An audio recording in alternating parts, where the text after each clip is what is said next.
Okay,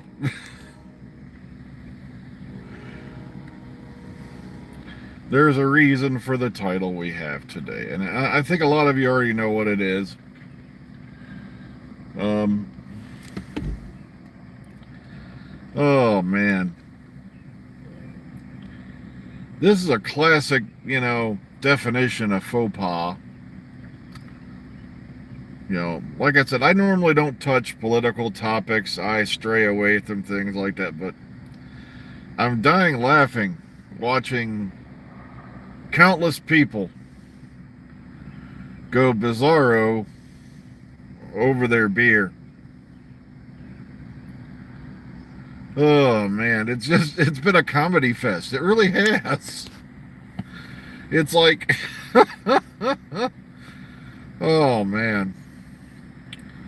And even back in the day I didn't drink Bud Light if I could avoid it.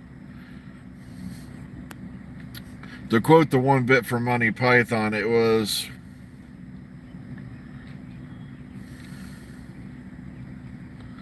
um it was like, to me Bud Light was like having sex in a canoe. It was like effing close to water.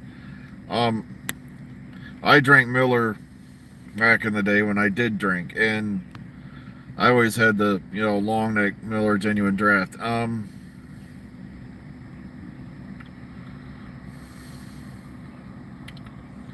Well, I like I said, you can like whatever beer you like. I'm just saying, it's just crazy.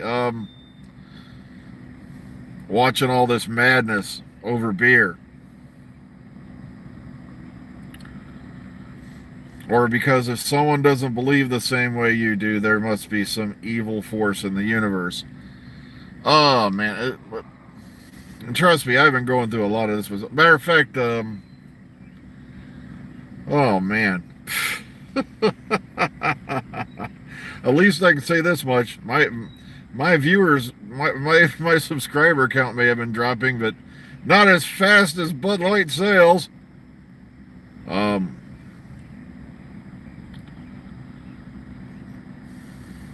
yeah, I quit drinking like in 2010, somewhere around there, 2009, 2010, and because it wasn't because I was, an alcoholic or anything along that line. It's just that was around the time my friend, Joe Manning died. Now I've mentioned Joe before because that's why I always screw up when I'm talking about, Joe Grant, because Katie Manning plays Joe Grant, and meanwhile I had a friend of mine named Joe Manning. No joke.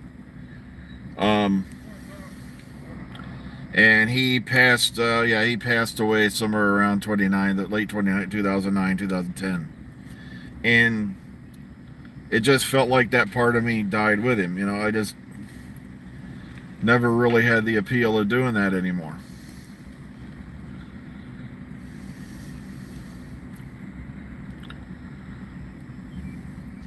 But when I'm sitting here watching people going, ape shit crazy over who's advertising their beer, it just makes me laugh my ass off. I'm like,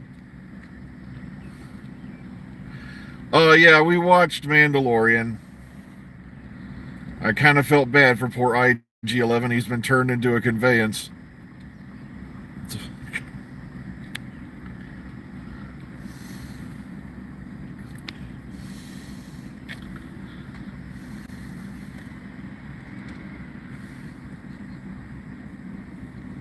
No, I've had hangovers and all that in the past. Like I said, it's happening. I'll never forget this one time I went to this party. I believe it was Lagrange Con, and I had to. Something happened where I had to show up a bit late. I'd had nothing to eat, so I think I got stuck working, and so I drove straight out there after my shift. There was this one room serving. I can't remember what all kind, but it was bad. It was. I was so hungry I didn't care. Okay, so I was sitting there eating because I was on an empty stomach. And what did I do? Dummy me starts drinking. I think almost empty stomach. Sure enough, my head was spinning in like not even a few minutes. I was like,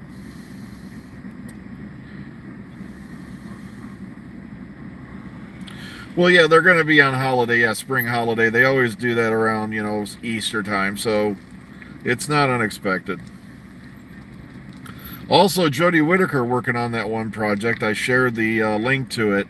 It's an interactive project where it's going to be a VR deal for a museum or something along that line. And I'm dying laughing because this video they made where they show her, she's portraying the spirit of like a 19th century paleontologist. So they got her on green screen, they got her doing this and that, and they show you some of the effects they did. And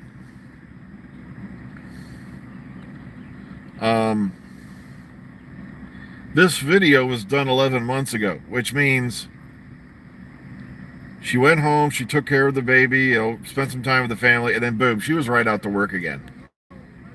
So like I said, once again, I'm dying laughing at all the guys who said she couldn't act, she couldn't do this, she couldn't do that. Every time she did that face scrunch, my testicles reascended. Oh, gosh. Yeah, Linda Hamilton, yeah, the interesting actress. She's been in a lot of stuff other than Terminator. She was in the original Children of the Corn movie, for crying out loud. Everybody forgets that.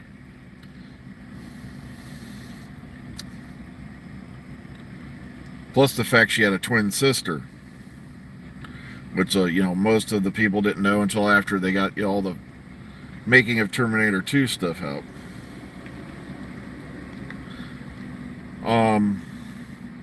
Terminator, of course, was fantastic for a time. Terminator 2 was one of those rare occasions when the sequel was just as good, if maybe not better, than the first movie.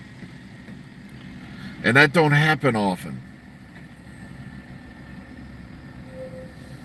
Yeah, Blue Peter's been teasing a big Doctor Who announcement. And I'll believe it when I see it. I want to see what they're going to announce. It's all I need is, they're a huge announcement for the Doctor Who fans. Ncuti Gatwa will be wearing Nike shorts or something like that. So if you want to cosplay accurately, you must get the Nike underwear. Oh yeah, Airplane I can watch to this day. And I still laugh my ass off watching that movie. It was just, but the problem is, you're never going to see movies like that. Not for a long time. If ever again. That's why I've been dreading watching Mel Brooks's History of the World Part 2, given how politically correct we've gotten since, World Part 1 was made and Blazing Saddles and all that. You're never going to see movies like that again. Because we're, like I said, stick a fork in America, we're done. I'm not kidding. It's just freaking crazy what's going on out there.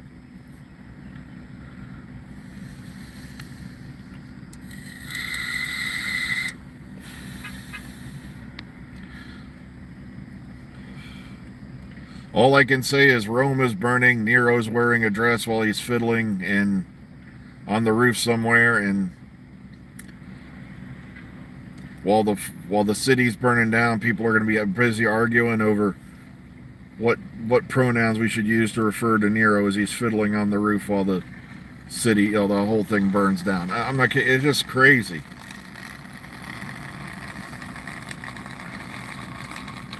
I love just about everything by the Pythons.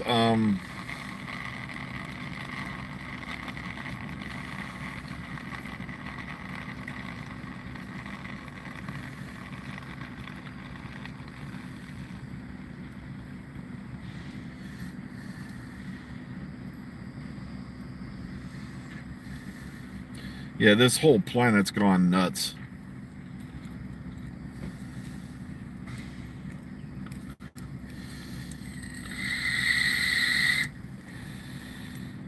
Matter of fact, I watched a guy yesterday.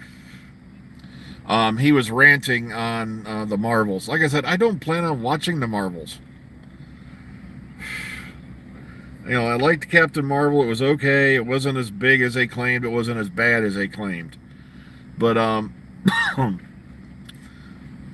This guy was finding secret hidden meanings inside the trailer they put out for it. And get ready for this. This was the one that had me rolling in stitches.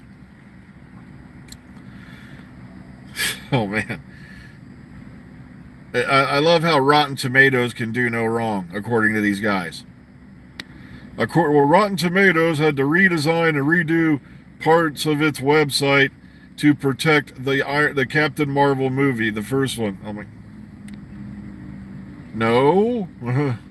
Rotten Tomatoes had to redesign and redo their site because they found out that mealy-mouthed morons like this guy were botting their polls. And that's why I don't believe anything I see online anymore, as far as polls go. It's too easy to bot them. There's no way to verify who voted for what. So, if you had a bunch of these, guys who feel threatened every time you see a superhero who doesn't have a penis, they're out there, botting polls to try to reaffirm their belief in something. They were doing right around the time the Captain Marvel movie. That's what they were doing the Series 11 of Doctor Who also. They were botting that to death. And just some of the numbers you see botted, they're botting out there are just ridiculous. It's like, how do you have a video that's up for 5 minutes and it's already got like negative 100 views on it and ain't been watched 5 times? That kind of tells you something's going on. Okay, you got to watch out for that stuff. Don't let other people dictate to you what you like. Ugh. Now, people have been harping on me because, matter of fact, Chibnall's doing another podcast. Crap, I'll have to put the link out for it. And it's like, how many podcast interviews did you see, like, the Moff doing when his run was done? How many podcast interviews and things like that did you really see the Moff, doing, other than his thing with Army Ted back in the day? And the funniest part about watching that is he's got his shirt on inside out. His tag is sticking out off the back of his neck. Well, look for it. By the way, Army Ted being his own son, how threatening can that interview be?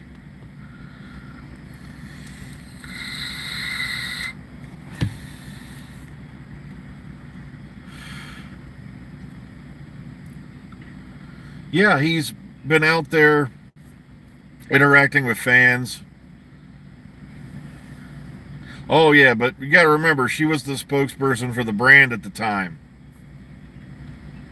It wasn't until Chibs came in, the fan show went...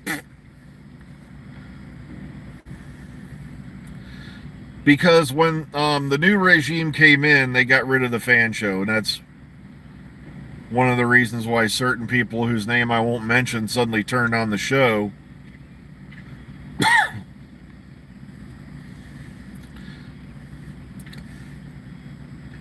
Because they didn't feel, I don't know if it was, the thing is they were blaming Chibs, and it had to have been a BBC executive decision. Because Chibs had nothing over that department.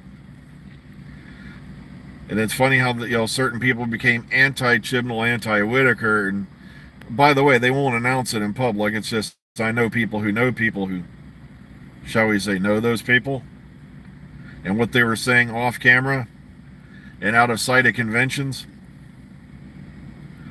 They should have had Susan back on during the Capaldi era. They should have had Susan pop up during the Whitaker era. It should have been done a long time ago. And the problem is, I think they're just, I don't know why they were so frightened of the original companions, because, RTD did it and he brought back, Sarah Jane and K9, and, led to a very successful spinoff that lasted for years. And it didn't happen again till Chibs brought in, Ace and Tegan, as well as the others at the end. And oh, by the way, I died laughing because somebody was going on about how Jodie didn't care about Doctor Who, but when they were filming the one scene at the end of Power of the Doctor, that she was not even there at that time, and she heard that they were doing that scene, and she went down to the studio because she wanted to meet all of them because she felt they were so important to the show. And there's pictures of this happening, by the way, if you look around on the internet, where she took pictures with everybody who was in that room, Bonnie Langford, William Russell, and so on and so on. But I think the thing is they're kind of scared to touch Susan, because then they're going to have to admit, because RTD admitted it multiple times the doctor had been a dad before, and they touched on it in the Chibnall era. But it's kind of like the BBC guys don't want it to happen. Okay, we're going to make allowances. You can have that person on it. Well, I got to get going, folks. Yeah, there's still a rumor that Susan's going to be in the 60th, but seeing is believing, okay? I got to get going, folks, because I am way over time. I got to run inside here, so take care, everyone. See y'all tomorrow. Be kind, be calm, be safe. Sit back and enjoy the laughter that is the internet. Have a great Thursday, everyone.